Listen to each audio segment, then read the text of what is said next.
Assalamualaikum warahmatullahi wabarakatuh. Innal hamdalillah nahmaduhu wa nasta'inuhu wa nastaghfiruh wa na'udzu billahi min shururi anfusina wa min sayyiati a'malina. Man yahdihillahu fala mudilla lahu wa man yudlil fala hadiya lahu. Asyhadu an la ilaha illallah wahdahu la syarika lahu wa asyhadu anna Muhammadan abduhu wa rasuluh. Allahumma salli wa sallim ala abdika wa rasulika wa nabiyyika Muhammadin wa ala alihi wa sahbihi ajma'in wa man tabi'ahum bi ihsanin ila yaumiddin. Amma ba'du. Allahumma la khaira illa khairuk wa la tayra illa tayruk wa la ilaha ghairuk. Allahumma la ya'ti bil hasanati illa anta wa la yadfa'u sayyiati illa anta wa la hawla wa la quwwata illa bik. Allahumma arinal haqqa haqqan warzuqna ittiba'ah wa arinal batila batilan warzuqna ijtinabah wa la taj'alhu multabisan alaina fanadil. Allahumma ja'alna mimman yastami'ul qawla fayattabi'u ahsanah fa innama anta waliyyu dzalika wal qadiru alaih. Hadirin kaum muslimin dan muslimat yang dirahmati Allah Subhanahu wa taala, dalam sebuah athar dari ucapan para sahabat, Muawiyah bin Abi Sufyan ketika beliau menjadi Amirul Mukminin di sebuah musim haji, beliau berpidato di atas mimbar sambil membawakan di tangannya rambut palsu, sebuah rambut palsu. Kemudian beliau mengatakan, "Ya ahlal Madinah, wahai penduduk Madinah, aina ulama'ukum? Di mana ulama kalian? Di mana ulama kalian? Sami'tu Rasulullah sallallahu alaihi wasallam yanha an mithli hadhihi wa yaqul." Aku pernah mendengar Rasulullah sallallahu alaihi wasallam melarang perbuatan seperti ini. Sambil mengatakan, Rasulullah mengatakan, "Innama halakat banu Israila haitsu ittakhadha hadhihi nisa'uhum." Sesungguhnya orang-orang Bani Israel hancur ketika perempuan-perempuan dalam golongan mereka memakai yang beginian. Di sini beliau melihat sebuah fenomena yang haram yang dilakukan dalam sebuah masyarakat ketika para wanita sudah mulai memakai rambut palsu. Ini kejadian di tempat beliau. Dan beliau ketika berpidato tersebut mempertanyakan, mempersalahkan, seakan-akan gak ada ulama di tempat kalian yang melarang perbuatan seperti ini, sehingga kenapa umum dilakukan di tengah-tengah masyarakat. Kemudian beliau membawakan hadis Rasulullah sallallahu alaihi wasallam. Di sini beliau ingin menunjukkan bahwasanya pentingnya ulama di sebuah tempat, pentingnya ulama bersuara di sebuah tempat, melakukan amar ma'ruf nahi mungkar, karena kalau mereka diam akan ada perbuatan-perbuatan kemungkaran yang dianggap lumrah, yang dianggap benar, karena enggak ada seorang pun ulama di tempat mereka yang melarangnya. Dan ini contoh yang terjadi di beliau. Silakan kita contohkan dengan berbagai kemaksiatan yang terjadi di tempat kita, sulit kita larang. Terbukti gara-gara mereka merasa kami juga punya ulama, kami juga punya kiai, kami juga punya ustadz. Gak pernah gitu-gituan, gak pernah ngelarang kami, malah hadir di tempat acara yang kami melakukan begituan. Ketika pidato, ketika dia ngisi kajian, ketika ada acara begituan, gak melarangnya, ngomongnya yang lain-lain. Kok tiba-tiba kamu datang dari Madinah, datang dari Yaman, datang dari pondok itu, sekarang ngelarang? Emang kamu lebih pintar daripada ulama kami? Ini sudah terbukti. Ini sudah terbukti. Gak bisa kita pungkiri. Sudah kita alami jawaban masyarakat seperti ini. Gara-gara apa? Gara-gara ulama-ulama mereka yang sudah ada sejak dulu di situ diam terhadap perbuatan kemaksiatan mereka. Pertanyaannya, kenapa diam? Apakah mereka tidak tahu bahwasanya itu ada di kitab mereka? Perbuatan maksiat itu ada larangannya di kitab mereka, bukan kitabnya dari Saudi, bukan. Bukan kitab dari mazhab lain, bukan. Ada di kitab kalian. Jangan-jangan kalian belum sampai baca ke situ. Masih sibuk dengan air musta'mal ataupun dengan baca usolli atau dengan urusan-urusan taharah. Saya pernah Pak ya, mungkin Bapak pernah mendengar sebuah fenomena juga ketika orang ditanya tentang apa hukum tato. Mentato badan. Jawaban mereka bagus memang, haram, nggak boleh. Ketika kita tanya kenapa nggak boleh, jawabannya karena tidak sampai air wudu. Jadi jawabannya ke arah situ Pak, arah taharah, wudu. Gitu. Kenapa nggak boleh? Nggak sampai air wudu. Ketika saya sedang di S2 juga ada seorang mahasiswi tanya, Pak Yasir apa hukum cat alis? Tuh wanita, dia tanya dulu ke teman saya yang lain, nggak boleh. Kenapa? Nggak sampai air wudu.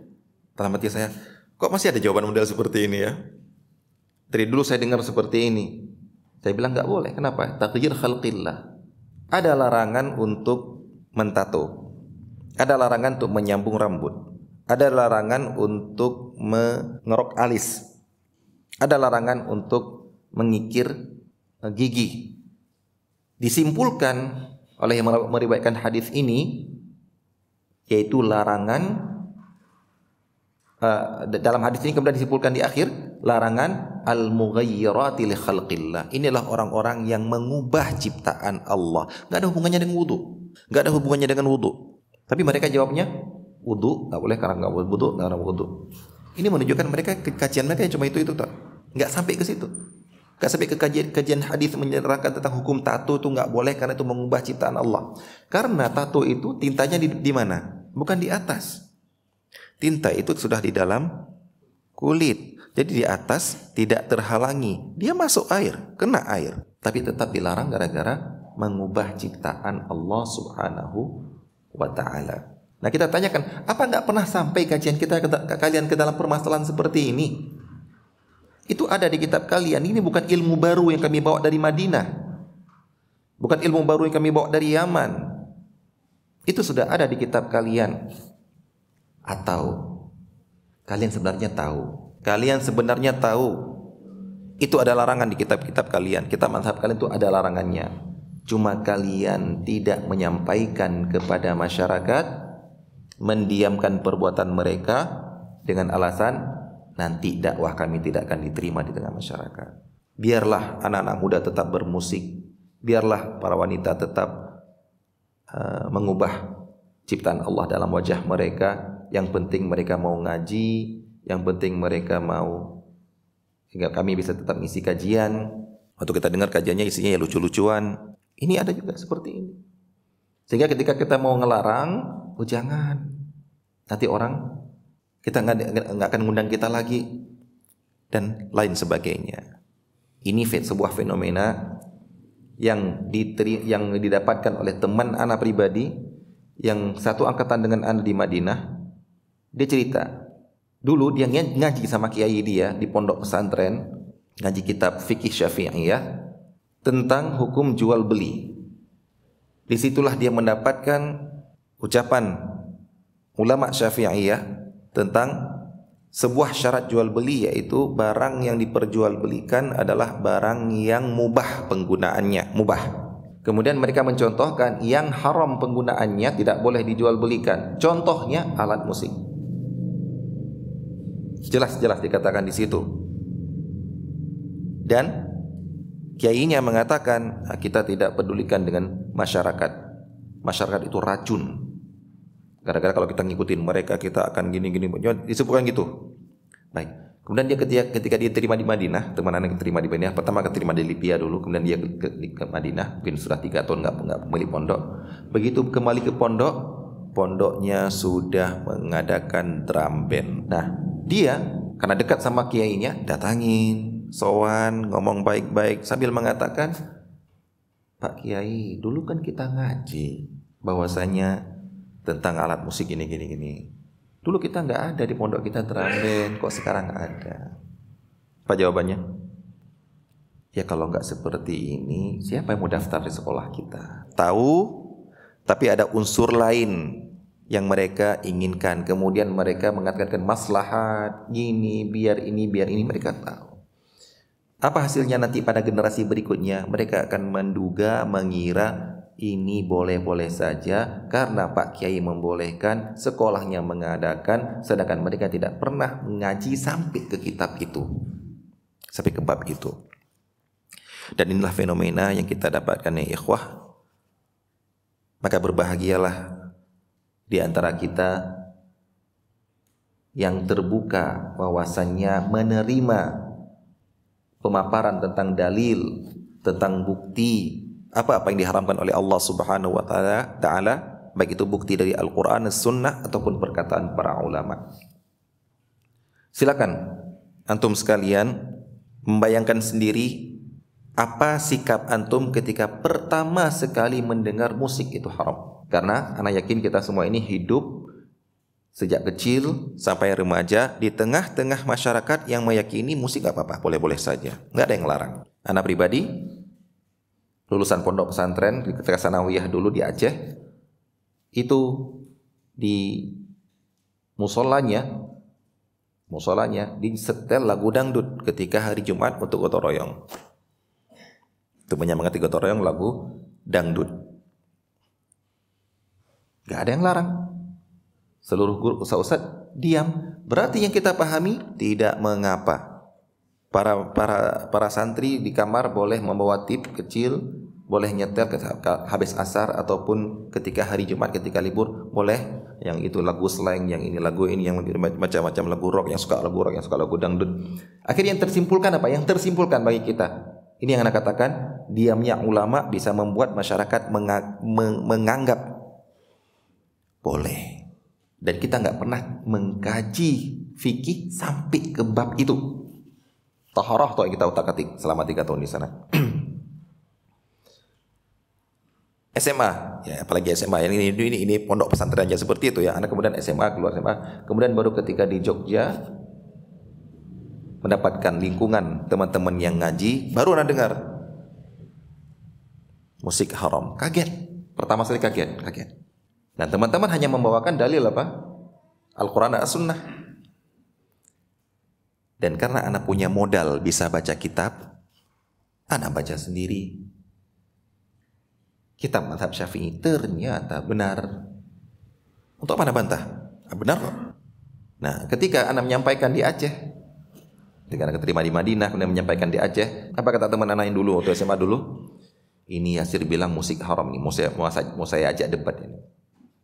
Didatangin ke rumah anak emang didebat. Anak tanya, abang kan, teman anak itu lebih tua daripada abang kan nggak bisa baca kitab kan. Saya mau nerangkan apa ini? Mau debat apa kita? Abang baca dulu, lihat dulu. Sebelum debat saya, ini bukan ucapan saya, ini perkataan Rasulullah, ucapan para ulama. Ayo baca dulu. Kalau memang sudah paham itu, baru kita debat tentang pemahaman Anda terhadap itu. Ini Anda nggak bisa baca, tapi mau debat saya. Berarti dia debat gara-gara apa? Debat gara-gara kenapa kamu bilang haram? Kok para ulama diam? Kok dari dulu kita dengar ini, para kiai dengar ini, kok nggak ada yang mengatakan, kok kamu mengatakan haram? Kan cuma itu kan, gara-gara itu. Karena Anda bisa membawakan di kitab ucapan ulama kalian, bukan ulama dari Saudi. Nah inilah fenomena ya akhwat sekalian. Dan bersyukurlah kita kalau kita bisa selamat di tengah banyak orang-orang yang tersalah dalam permasalahan ini. Baik, inilah pembukaan ana untuk yang pembahasan yang berikutnya ini, yaitu tentang salah satu pembahasan yang dibawakan oleh penulis kitab, yaitu Syekh Ustaz Irwandi Tarmizi, kitab Harta Haram Muamalat Kontemporer, yaitu tentang jual beli alat musik dan media rekaman musik. Mungkin kalau kita bawakan ke judul jual beli alat musik, itu bukan pembahasan kontemporer lagi. Itu sudah ada di kitab-kitab klasik. Karena sudah ada alat-alat musik sejak zaman dahulu. Alat musiknya bukan hanya rebanato, tapi ada juga gitar mandolin, gitar yang dinamakan gitar Arab, ada seruling, ada gendang. Itu sudah ada zaman dahulu. Itu bukan alat musik yang muncul zaman-zaman sekarang. Sudah ada nas, ucapan para ulama di kitab mereka tentang haramnya menjual alat-alat musik itu. Berarti yang bisa kita bawakan ke kontemporer sekarang ini adalah yaitu media rekaman musik. Yaitu ini bukan alat musik kok. Ini kan cuma flash disk. Ini bukan alat musik kok. Ini kan, tapi dia bisa nyetel musik. Ya mungkin ini yang menjadi kontemporer. Tapi kalau zaman dulu, ya ini benar-benar alat musik, ini benar-benar gitar. Ini benar-benar seruling. Nah, di sini beliau membawakan dalil-dalil tentang larangan alat musik ataupun larangan musik. Di awal-awal beliau membawakan dalil tentang zikir kepada Allah Subhanahu wa taala yang merupakan tujuan utama syariat. Dan di antara zikir yang paling bagus, di antara zikir-zikir semuanya adalah membaca Al-Qur'an. Karena yang sedang kita baca, yang sedang kita baca langsung ucapan Allah Subhanahu wa taala, dan musik merupakan lawan dari firman Allah taala, lawan dari ucapan Allah Subhanahu wa taala, lawan dari Al-Qur'an. Yang mana setan ingin memalingkan manusia dari zikir kepada Allah Subhanahu wa taala dengan lahwal hadis, dengan diantaranya adalah dengan musik, yaitu sesuatu ucapan-ucapan, dendangan-dendangan yang melalaikan.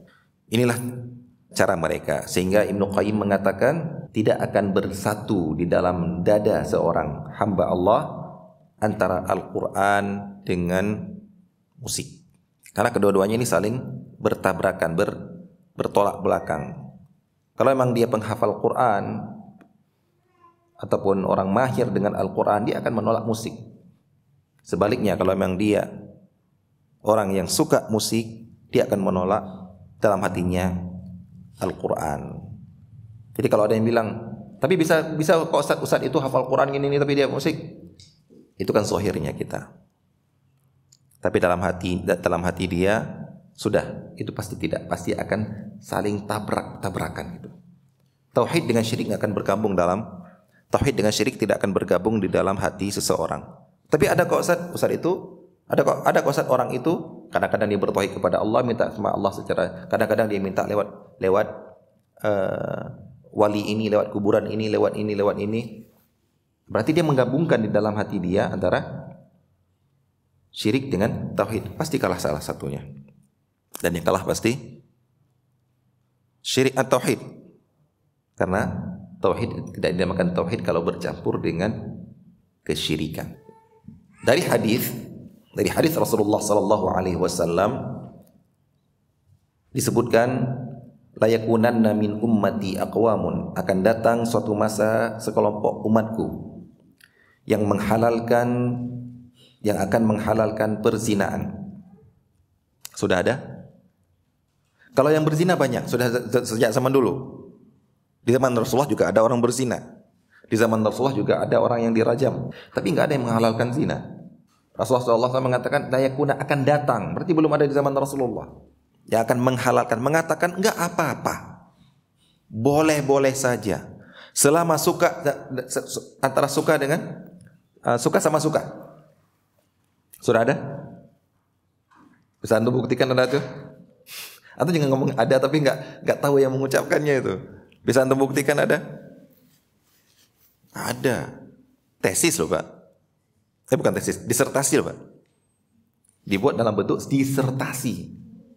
Ditulis secara, menurut mereka, secara tulisan ilmiah, bukan abal-abal, bukan ngarang-ngarang, bukan ucapan keceplosan di tengah ceramah, bukan ucapan keceplosan di tengah ada orang nanya biar untuk menggait hati dia, bukan. Disertasi. Zina, hubungan antara sesama kekasih, yaitu dibawakan ke arah milkul yamin, seperti dalam masalah perbudakan. Na'udzubillah min dzalik. Jadi antara pacaran ini seperti sama budak. Sudah, ini mau dibilang apa lagi nih? Bilang maksiat toh? Tidak. Sudah sampai derajatnya apa? Kufur.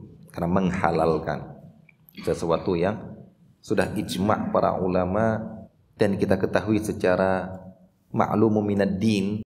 Dalam agama ini sesuatu yang tidak boleh. Dan ada juga sekarang zaman sekarang yang menghalalkan apa? Hubungan sesama jenis. Dan herannya mereka ini yang orang-orang yang menentang poligami. Poligami dibolehkan dalam syariat, ditentang sama dia dengan alasan melindungi hak-hak perempuan. Tapi begitu, bahkan mereka mengajukan ke MK untuk membuat undang-undang untuk membatalkan undang-undang di KHI yang membolehkan poligami dengan alasan pemerintah harus turun tangan untuk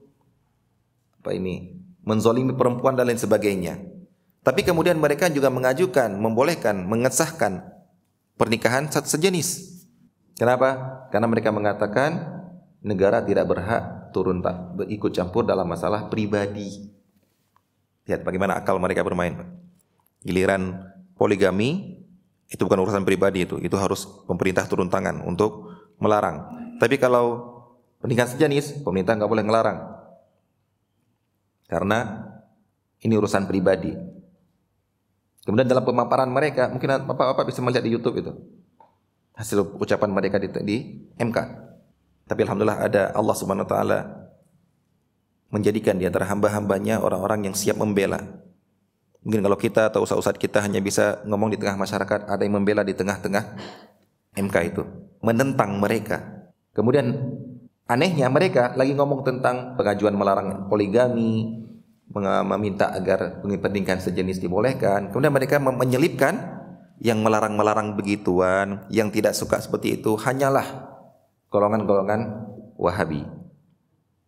Kemudian mereka mengatakan Wahabi itu kan orang-orang yang melarang ziarah kubur. Jadi ingin menyelipkan dalam ucapan mereka, jangan dengar orang-orang yang melarang. Mereka itu punya keyakinan yang berbeda dengan kita. Mereka sebut diantaranya melarang ziarah kubur. Muncullah orang ini yang membela di tengah MK ini dan mengatakan, silahkan Anda lihat langsung. Ketika dia bilang, silahkan Anda baca langsung. Siapa yang Anda maksudkan dengan ulama Wahabi? Syekh bin Baz, Syekh Utsaimin. Coba lihat. Adakah mereka melarang ziarah kubur? Enggak ada. Di depan MK mereka berani ngomong, Pak. Berani bohong, Pak. Kalau membohongi orang-orang awam di tengah-tengah orang-orang cuma yang enggak baca, orang-orang yang cuma ngaji-ngaji, orang-orang enggak bisa baca kitab, pasti mending lah mereka dibohongin. Tapi berani dibohong di tengah-tengah MK orang-orang yang intelek. Kok berani? Ya, tapi inilah yang terjadi. Langsung ditantang. Silahkan bawakan kitab mereka mana? Yang melarang ziarah kubur mana? Apalagi melarang ini kan yang melarang ziarah kubur mana? Enggak ada, itu tuduhan saja. Anak waktu dengar itu, Masya Allah. Ternyata ada orang-orang yang anak juga nggak kenal siapa orang ini. Ini pejabat. Bukan ustaz-ustaz kita, misalnya ustaz-ustaz kita yang sudah kita kenal itu bukan.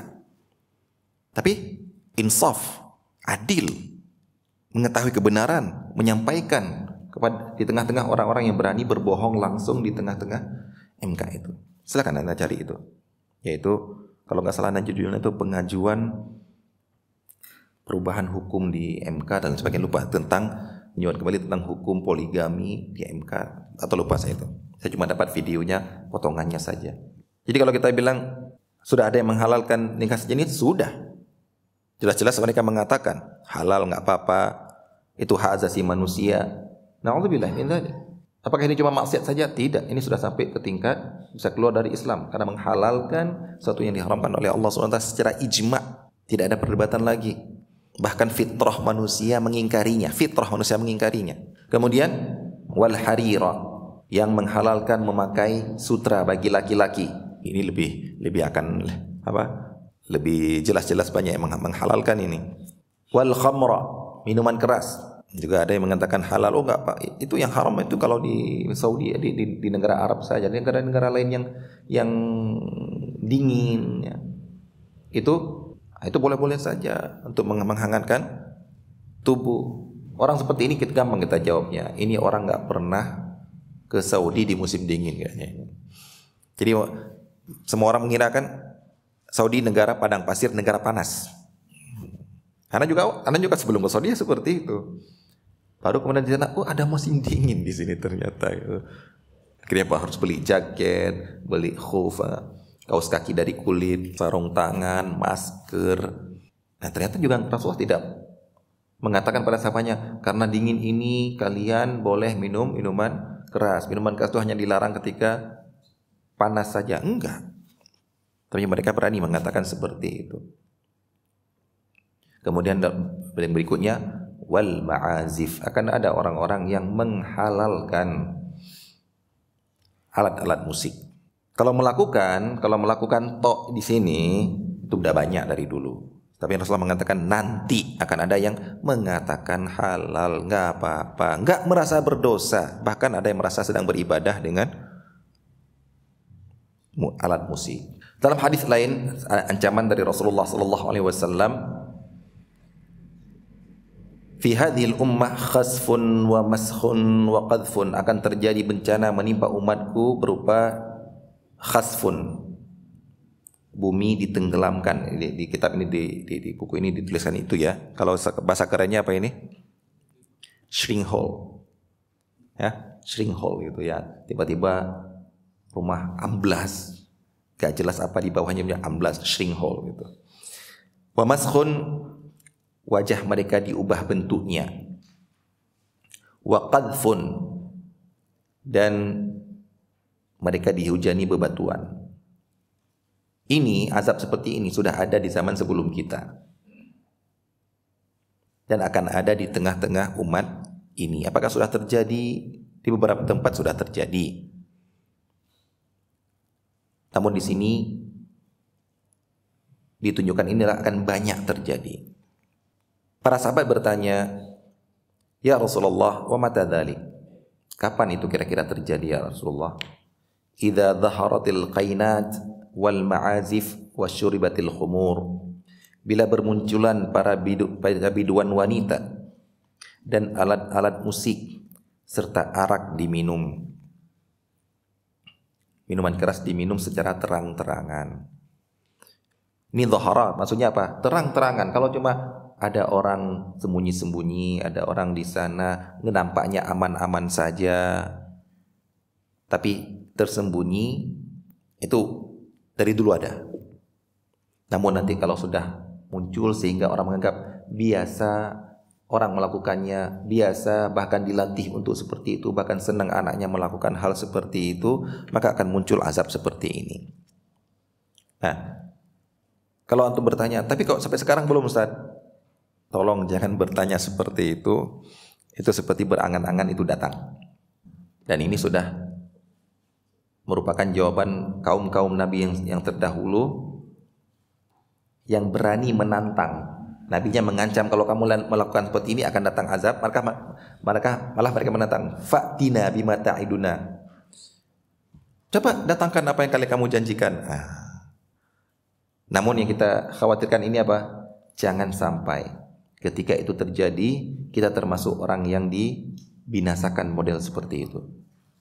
Ataupun kalaupun kita termasuk yang dibinasakan. Ini kemungkinan yang terburuk ya. Kalaupun kita termasuk orang yang dibinasakan. Karena apa? Karena bukan sedang melakukan, tapi sedang berada di tengah-tengah masyarakat yang melakukan itu. Yaitu karena Allah SWT ketika menurunkan musibah, malapetaka karena ada kezaliman di tengah-tengah masyarakat, tidak hanya akan menimpa orang-orang zalim. Itu sudah Allah janjikan dalam Al-Quran. Wattaqu fitnatan la tusibanna alladziina dzalamu minkum khassah. Wattaqu fitnatan la tusibanna alladziina dzalamu minkum khassah. Takutlah kalian kepada bencana, fitnah, bencana musibah, malapetaka yang tidak hanya akan menimpa orang-orang zalim di antara kalian saja. Berarti apa? Allah saya mengatakan akan menimpa orang-orang yang baik juga. Cuma mereka berada di lingkungan orang-orang zalim tersebut.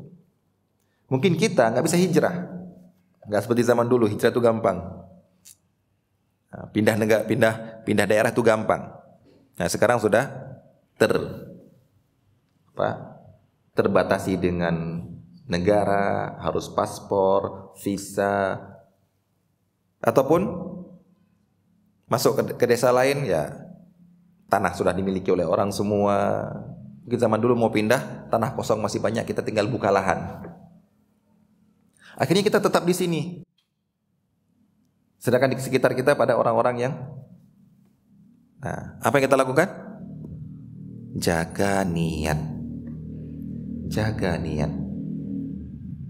Yaitu ketika Rasulullah SAW menceritakan akan ada orang yang ditenggelamkan karena lupa, kalau nggak salah kejadiannya gara-gara ingin memerangi, ya, memerangi kaum muslimin atau lupa. Nah itu intinya mereka sedang ingin berbuat kezaliman, Allah tenggelamkan mereka semuanya. Ditanya oleh sahabat, ya Rasulullah, kan di antara mereka ada orang yang benci, nggak suka, cuma mereka dipaksa untuk ikut. Ada orang yang dipaksa untuk ikut pasukan untuk membunuh kaum muslimin. Kalau kamu nggak ikut, kamu yang dibunuh. Jadi ikut yang dipaksa. Tapi nanti di perang dia nggak akan bunuh kaum muslimin. Apa kata Rasulullah? Mereka tetap dibinasakan dengan mereka semua orang zalim, akan tapi ketika dibangkitkan di hari kiamat nanti dibangkitkan berdasarkan niat masing-masing. Jadi jangan sampai ketika dibinasakan desa ini, kota ini gara-gara perbuatan maksiat, ketika kita nggak ikut, kita di rumah saja, kita diam di rumah, tapi ketika dibangkitkan kita termasuk dalam golongan orang yang menyetujui maksiat. Na'udzubillah. Udah nggak ikut maksiat, udah nggak ikut jingkrak-jingkrak senang-senang dengan maksiat, kita di rumah toh. Tapi ketika dibangkitkan kita bersama orang yang bermaksiat. Kenapa? Niat kita sama. Apa itu? Boleh, nggak apa-apa. Perbuatan itu wajar, boleh-boleh saja. Dia nggak ikut, tapi dia nanti dibangkitkan. Minuman keras dia nggak ikut minum, tapi nggak apa-apa, boleh-boleh saja kok. Binasa juga ikut sama mereka. Nah, ini kita jaga, Pak. Semoga kalaupun kemungkinan terburuk kita dibinasakan dengan mereka, tapi ketika dibangkitkan kita tetap bersama orang-orang yang selamat. Karena niat kita mengingkari mereka dengan niat, dengan hati, karena kita tidak mampu dengan tangan karena kita bukan penguasa, tidak mampu dengan lisan karena kita bukan ulama, bukan orang yang didengar ucapannya. Cukup kita ingkari dengan hati agar ketika pun kita mati kita tidak dibangkitkan bersama dengan mereka. Apalagi sekarang ini sudah merajalela seperti ini ya, banyak-banyak jaga niat. Ingkarilah dengan hati ketika lewat, sedang ada acara ini, salon keras-keras seperti ini. Ingkarilah dengan hati. Karena kalau Anda mampu dengan lisan, ayo sana. Pasti nggak mampu lah, karena siapa kita untuk didengar ucapan kita. Makanya Anda sangat pingin ya, terdengar bahwasanya yang melarang musik itu bukan hanya ustadz-ustadz salafi yang dari Saudi, yang dari Yaman, enggak. Juga para kiai yang itu ada di kitab fikih Syafi'iyah mereka. Sehingga begitu kita larang lagi, mereka enggak menganggap ilmu baru. Karena mereka sudah mendengar dari kiai mereka. Apalagi kalau mungkin ada ya, Masya Allah ya, kalau ada kiai ketika diundang walimahan enggak mau datang, enggak mau ceramah gara-gara ada alat musiknya.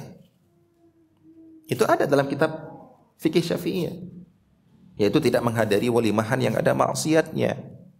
Tapi na'udzubillah min dzalik, ada di antara mereka yang mengatakan, oh itu ulama dulu, ulama sekarang di mereka tetap hadir.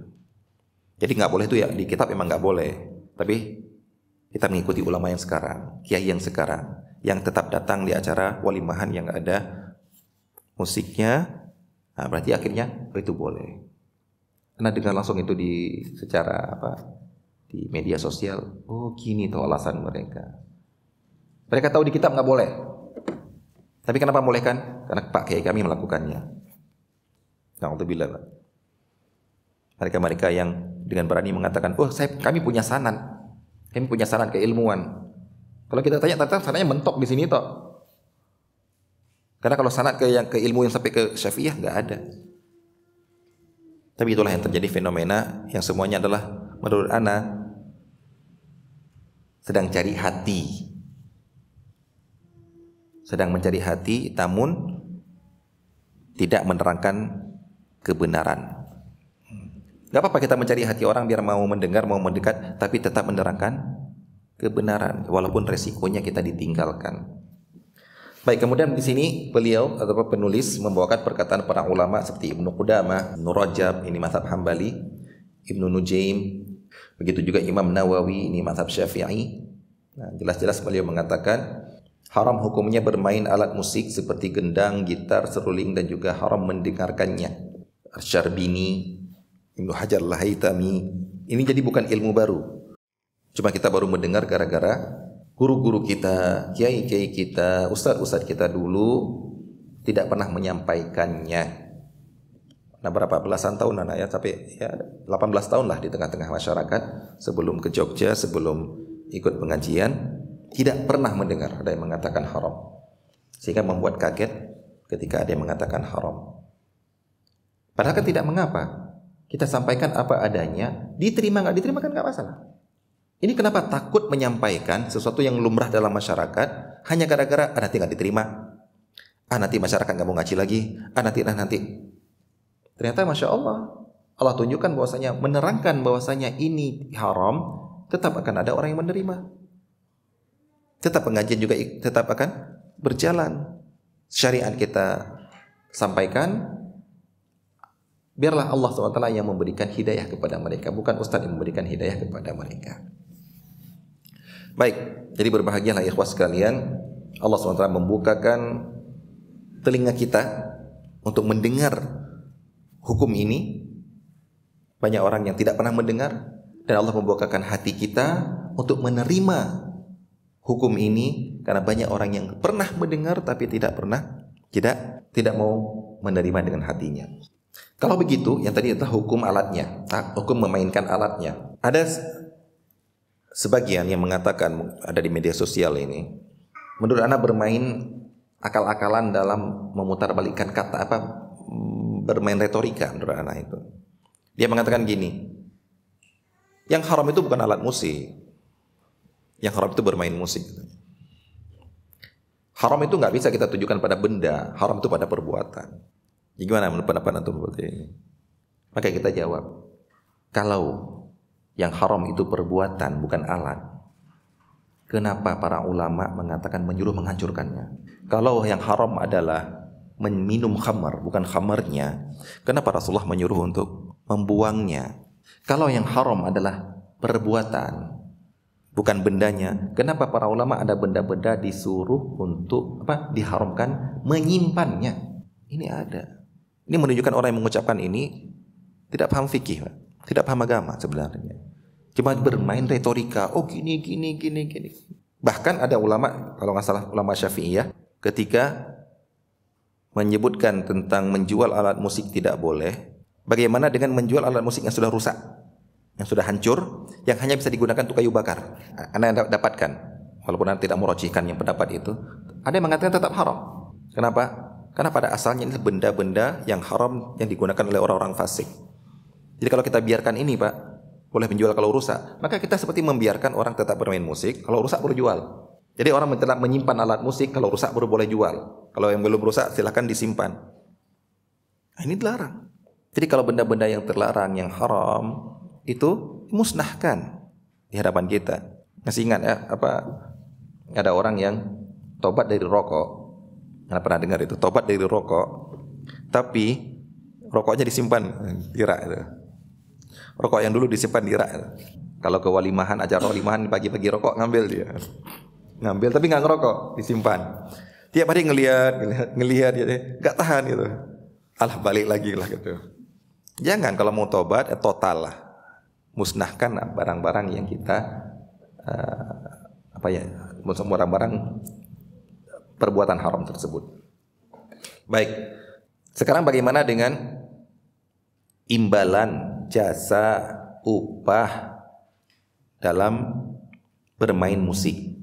Ini tadi alatnya, tadi perbuatannya haram walaupun gak ada yang bayar.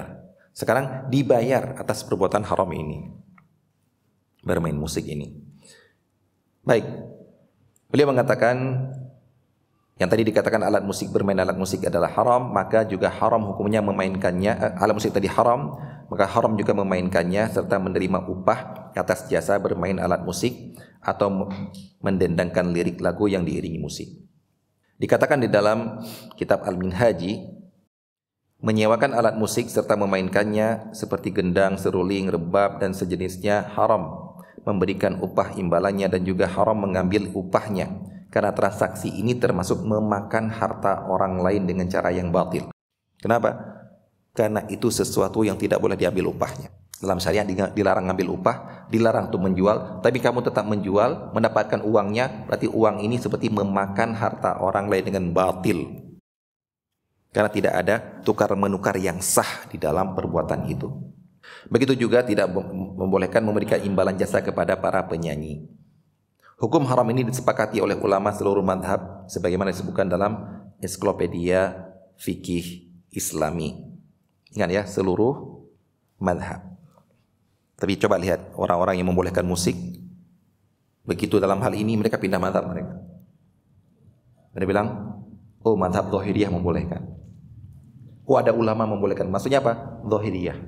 Madhab lain semuanya Hanafi, Maliki, Syafi'i, Hambali haram katakan. Ya mu'taman, Anda katakan ya mu'taman. Tapi mereka berani mengorek-ngorek boleh karena ada madhab yang mengatakan boleh.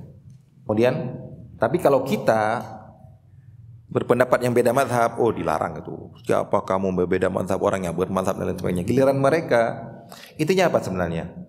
Intinya karena kiai mereka mengatakan seperti itu. Gitu aja sudah. Makanya Anda sangat setuju dengan orang mengatakan awam itu tidak punya madhab. Awam itu adalah madhab mereka, apa yang disampaikan oleh guru mereka. Makanya kalau kita tanya tentang banyak muamalah ya ikhwas sekalian, banyak muamalah yang ada di tengah-tengah masyarakat kita di Indonesia ini, itu tidak sesuai dengan mazhab Syafi'i. Menurut mazhab Syafi'i hal batal. Tapi dilakukan oleh masyarakat kita. Kenapa? Karena kiainya membolehkan. Dan itu bukan yang mu'tamad dalam mazhab Syafi'i. Tapi mereka berani mengatakan, oh kami mazhab Syafi'i. Enggak, ini bukan pendapat mazhab Syafi'i ini. Tapi kiai kami kan mazhab Syafi'i. Ngakunya. Tapi dalam hal ini bukan. Buktinya apa? Saya tahu karena saya baca kitab. Itu bukan mazhab Syafi'i, itu mazhab Maliki itu. Ini sedang dipakai. Apa hukum jual beli COD? Secara mazhab Syafi'i ya? Barang enggak ada di depan, barang enggak ada di depan mata. Barang bendanya baru ketika datang transaksi dulu baru barang datang. Mazhab Syafi'i mengatakan enggak boleh menjual beli barang yang ghaibah, yang masih tidak ada di tempat transaksi. Tapi kita melakukannya, ya makanya itu bukan mazhab Syafi'i. Jadi wahai orang-orang awam jangan ngaku kami ini mazhab Syafi'i, jangan. Kalian ini mazhab apa yang difatwakan oleh kiai kalian, oleh ustadz kalian. Hukum haram hukumnya. Nah, sekarang yang kita pertanyakan, kalau yang nyanyi, ini benar-benar dia disewa untuk nyanyi, ya, kita dibayar untuk bernyanyi dan lain sebagainya lah. Sekarang bagaimana dengan memberi uang kepada pengamen, Pak? Apa hukumnya memberi uang kepada pengamen? Nah, wallahu a'lam, ana debat sama teman-teman ana itu. Ketika ana tanyakan seperti ini, mereka mengatakan jelas dengan ini, enggak boleh. Karena itu adalah bernyanyi. Ana bilang gini, ada pengamen, ya enggak semuanya ya. Enggak semuanya. Ada pengamen itu sebenarnya bukan pengamen, tapi pengemis. Buktinya apa? Kalau penyanyi itu dikasih uang biar nyanyi, kalau pengamen dikasih uang biar pergi. Jadi kita kasih uang biar diam sebenarnya kan. Jadi sebenarnya dia bukan sedang bernyanyi, karena orang nggak akan bayar dia nyanyi dengan suara yang jelek seperti itu, nggak akan.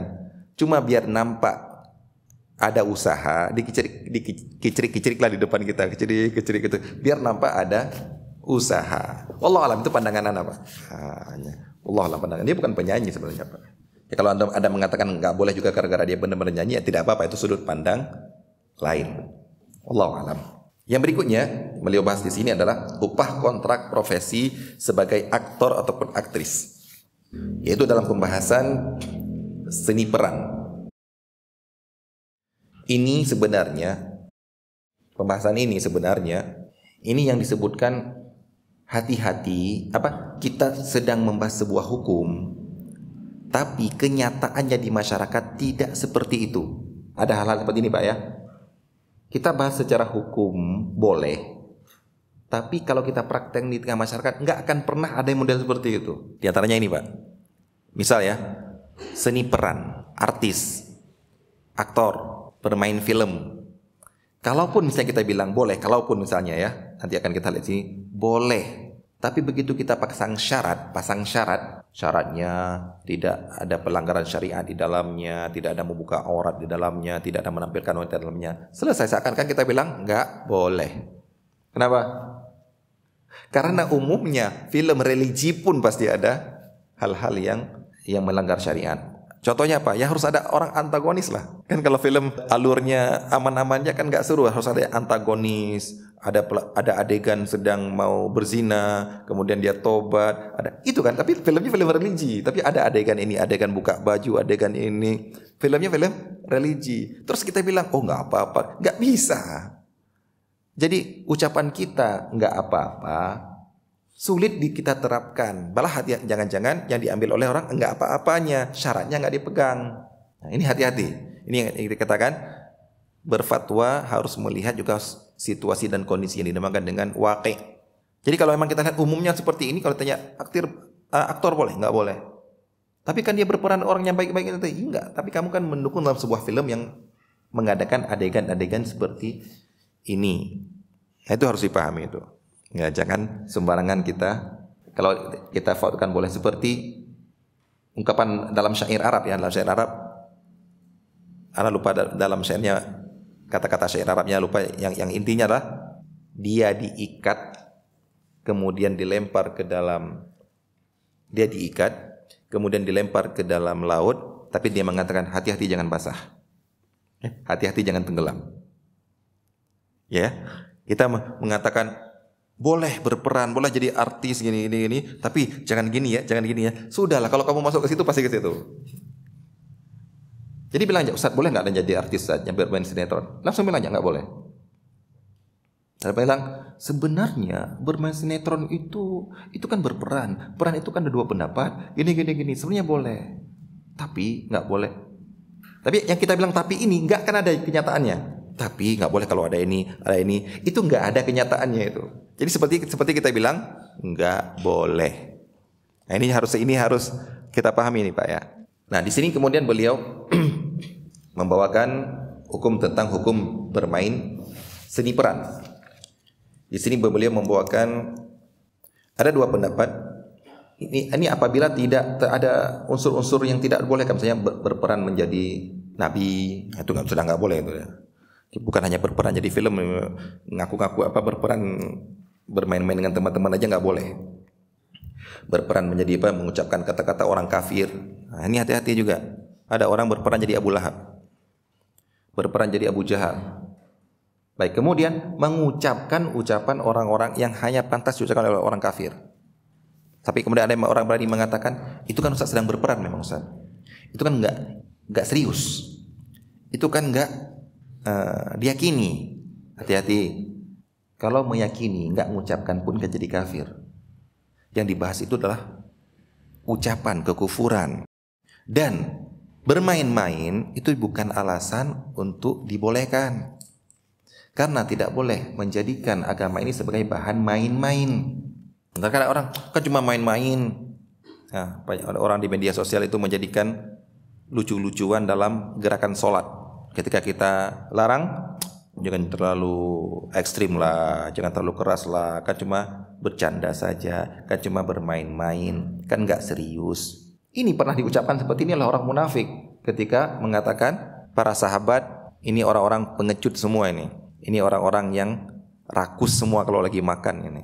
Mereka mengatakan gitu. Begitu datang orang mengadu kepada Rasulullah, sebelum digadukan kepada Rasulullah, Allah sudah nurunkan wahyu memberitahukan. Kemudian mereka langsung datang Rasulullah minta maaf, ya Rasulullah innama kunna nakhudu wa nal'ab. Ya Rasulullah kami cuma bermain-main tadi. Kita tadi cuma mengucapkan kata-kata yang sebagai selingan dalam perjalanan. Rasulullah cuma membacakan ayat apa adanya. Qul abillahi wa ayati wa rasuli kuntum tastahzi'un la ta'tadiru qad kafartum ba'da imanikum. Katakan Muhammad, apakah dengan Allah, ayatnya dan rasulnya kalian jadikan bahan olok-olok? Enggak usah minta maaf. Mereka tadi minta maaf, maaf ya Rasulullah. Tolong ta'tadir itu apa istilahnya, minta cari udzur, cari alasan. Enggak usah cari-cari alasan, kalian telah kafir. Yang mana sebelumnya kalian beriman. Gara-gara apa? Ucapan main-main. Kalau mereka serius, enggak usah ikut perang bersama Rasulullah. Di luar saja benar-benar tunjukkan kekafiran. Tapi mereka sambil wah, tapi yang dijadikan bahan olok-olok siapa? Sahabat dan Rasulullah sallallahu alaihi wasallam.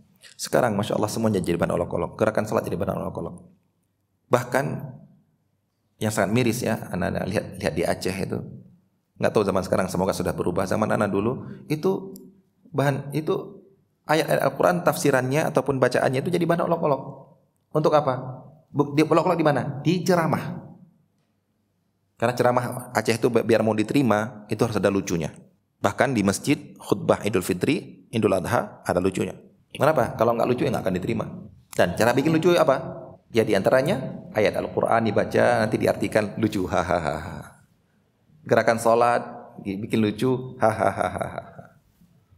Na'udzubillah. Itu jelas-jelas anak tahu sendiri waktu anak dari dulu. Tobat anak. Anak tidak pernah melakukannya, cuma sering mendengar ceramah yang nanti yang kita bawa pulang apa? Lucunya. Ya semoga sekarang berubah, tapi ya anak kalau akan berubah ya sulit juga sih. Karena itu memang jualan mereka. Kalau cuma serius terus, dalil, membuat orang taat, membuat orang takut kepada Allah, membuat itu nggak seru kata mereka itu, nggak banyak yang hadir. Jadi kita sedang membicarakan tentang yang tidak terkandung keharaman di dalamnya. Tidak ada buka auratnya, tidak ada ucapan-ucapan kufurnya, tidak ada berperan menjadi nabi, tidak ada apalagi menunjukkan perempuan, ikhtilat dan lain sebagainya. Maka di sini ada dua pendapat para ulama. Ada pendapat tetap haram. Ini pendapat yang pertama didukung oleh Syekh Bin Baz, Syekh Albani, Syekh Saleh Fauzan, Syekh Bakar Abu Zaid. Yang intinya mereka mengatakan karena dalam acting itu ada dustanya, ada bohongnya. Itu kan bukan kamu. Kamu hanya sedang memerankan orang lain, impersonate orang lain. Pendapat yang kedua yang mengatakan boleh, tidak diharamkan. Karena itu hanyalah sebagai seni sarana saja. Bila digunakan untuk menyampaikan pesan-pesan kebaikan, maka menjadi satu hal yang baik. Inilah pendapat yang didukung oleh Syekh Muhammad Rashid Ridha, Syekh Utsaimin, Syekh Abdullah Al-Jibrin, dan Yusuf Al-Qaradawi. Dalil mereka yang membolehkan ini adalah seperti Jibril alaihissalam ketika menyampaikan pesan kepada Rasulullah sallallahu alaihi wasallam tidak datang dengan wujud aslinya, tapi dengan mengubah wujudnya dengan izin Allah Subhanahu wa taala, mirip dengan seorang sahabat bernama Dihyah Al-Kalbi. Wallahu taala alam. Kemudian beliau di sini mengambil pendapat, penulis ini mengambil pendapat bolehnya seni peran, yaitu mengambil pendapat yang kedua. Kalau begitu, apa hukumnya mengambil upah kontrak dalam bermain akting seperti ini? Ingat ya, kalau perbuatan haram, upahnya tidak boleh. Kalau perbuatan halal, boleh upahnya. Nah sekarang yang ini bagaimana? Ini juga harus kita lihat tentang apakah di dalam berperannya dia, bermain dia itu ada unsur haramnya, ada unsur yang lain haram walaupun dia berperan sebagai kiai di situ, dia berperan sebagai ulama di situ, dia berperan tokoh ini, tapi film secara keseluruhan yang dia perani adalah ada unsur-unsur haramnya. Berarti ini tidak boleh gara-gara ada haramnya.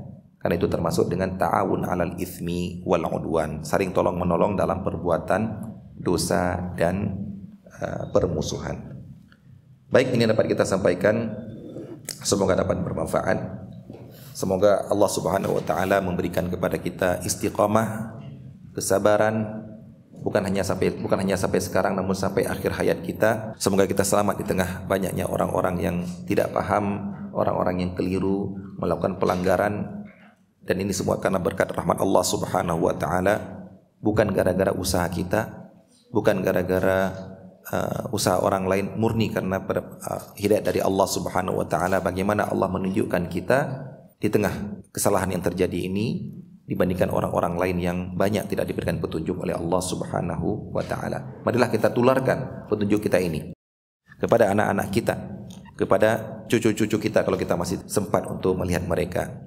Kalau anak pribadi, kalau lihat lewat ada acara-acara yang haram, bermusik, acara-acara bid'ah, langsung sampaikan kepada anak kita, anak-anak. Misalnya kalau dibilang doktrin saja, anak bilang iya. Enggak usah takut kalau dibilang itu doktrin namanya. Iya, mau apa emangnya? Saya saling mendoktrin anak saya, itu haram. Itu perbuatan itu bid'ah. Itu mereka lagi sedang menyembah selain Allah. Nah, tunjukkan langsung ini, biar mereka terpatri di otak mereka. Nanti kalau udah besar, kalau saya sudah meninggal, melihat acara ini, ayah dulu pernah ngomong ini haram, ini nggak boleh, ini zolim. Siapa itu ayah? Orang-orang zolim, mana bilang gitu aja. Orang-orang zolim lagi menghalangi kita lewat. Orang-orang zolim lagi lewat, ada orang pasang Kalau pribadi ya, ada orang pasang terop di tengah jalan, maaf lagi ada acara itu. Kenapa itu ayah? Kita dizolimi, itu orang zolim itu. Ya, terangkan saja apa adanya. Bahwasanya jangan sampai dia nanti ketika udah besar berbuat seperti kezoliman orang ini. Baik. Demikian apa kita sampaikan. Wassalamualaikum warahmatullahi wabarakatuh.